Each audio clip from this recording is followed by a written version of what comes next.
সংবাদটি নিবেদন করছেন স্বস্তিলোক উৎসব ভবন, গঙ্গারামপুর, দক্ষিণ দিনাজপুর। উচ্ছেদের হুমকি ও জমি দখলের চেষ্টার অভিযোগ উঠল তৃণমূল পরিচালিত গ্রাম পঞ্চায়েতের প্রধানের স্বামীর বিরুদ্ধে। শুধু তাই নয়, বাড়িতে ঢুকে জমির মালিকের পরিবারটিকে মারধরের অভিযোগ ওঠে। ঘটনায় চাঞ্চল্য গাজল থানার রানীগঞ্জ 2 গ্রাম পঞ্চায়েতের অন্তর্গত অলতর ফরেস্ট এলাকায়। এই ঘটনায় নির্যাতিত ওই পরিবারটি গাজল থানায় রানীগঞ্জ 2 গ্রাম পঞ্চায়েতের প্রধানের স্বামী সহ দুজনের নামে লিখিত অভিযোগ করেছে। ইতিমধ্যেই পুলিশ তদন্ত শুরু করেছে, যদিও এই অভিযোগ থেকে সম্পূর্ণ ভিত্তিহীন বলে দাবি করেছেন অভিযুক্ত প্রধানের স্বামী। অভিযোগ এলাকায় বহু বছর ধরে একটি পরিবার তার নিজের জমিতে বাড়ি করে বসবাস করে আসছে।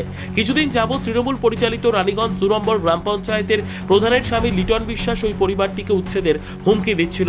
তাদের বসতভিটা দখল করার চেষ্টাও করছিল। কিছুদিন আগে ওই পরিবারের বাড়িতে ঢুকে অভিযুক্ত প্রধানের স্বামী দলবল নিয়ে ঢুকে তখন পরিবারটিকে রীতিমতন হুমকি দেয় বলে অভিযোগ।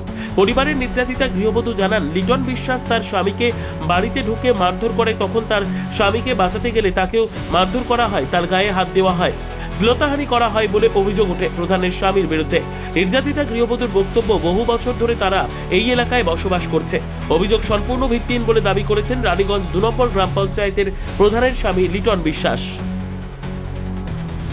সর্বোত্তম সুযোগ সুবিধে রয়েছে আতিথেয়তায়। সুপরিচিত স্বস্তিলোক উৎসব ভবন অতিথিদের যে কোনো অনুষ্ঠানের জন্য উপযুক্ত ওয়ান স্টপ ডেস্টিনেশন। আমরা আপনার বিশেষ অনুষ্ঠানটিকে অবিস্মরণীয় করে তুলি। স্বস্তিলোক উৎসব ভবন, শিববাড়ি রোড, গঙ্গারামপুর, দক্ষিণ দিনাজপুর।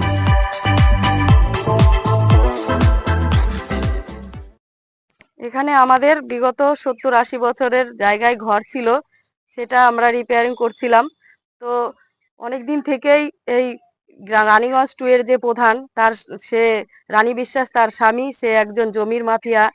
সে তার ক্ষমতার অপব্যবহার করে, তার স্ত্রী যেহেতু তৃণমূল কর্মী প্রধান, তার অপব্যবহার করে। তার স্ত্রী প্রধান, রানীগঞ্জ 2 এর প্রধান, রানীগঞ্জ 2 তোমার তৃণমূলের প্রধান। এর জন্য সে এসে বারবার এখানে আমাদের হুমকি দিচ্ছে, বাড়ি ছেড়ে যাওয়ার কথা বলছে।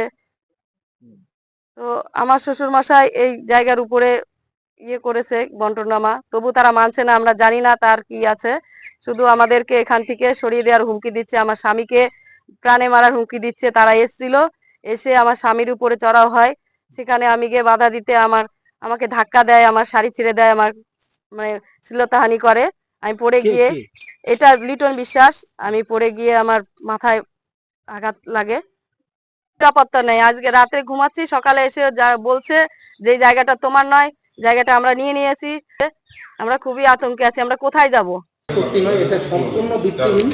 আমি, আমার বউ এই অঞ্চলের প্রধান, সেই হিসেবে আমাকে ওনার যে কাকিমা আছে, যে ছেলেটা কমপ্লেনটা করেছে, ওনার যে কাকিমা আছে, উনি আমাকে বলেছিল যে আমি গরিব মানুষ, আমার কেউ নাই, আমাকে দেখার কেউ নাই, ওনার জমি জোর করে দখল করে বসে আছে। তার জন্য আমি শুধুমাত্র জিজ্ঞেস করতে গেছিলাম যে কেন এটা হচ্ছে। ওনার জমিতে জোর করে ঘর উঠাচ্ছে এবং ওনার জমি জোর করে দখল করে নিচ্ছে। ওই কমপ্লেন ওনার কাকিমা করেছিল বলেই ওটা জিজ্ঞেস করতে গেছিলাম, আর জিজ্ঞেস করে এটাই হয়ে গেছে আমার দোষ, এর জন্য ওরা কমপ্লেন করেছে। এই যেটা অভিযোগ আমার নামে করছে, এটা সম্পূর্ণ মিথ্যা, ভিত্তিহীন। ব্যুরো রিপোর্ট, উত্তর বাংলা সংবাদ।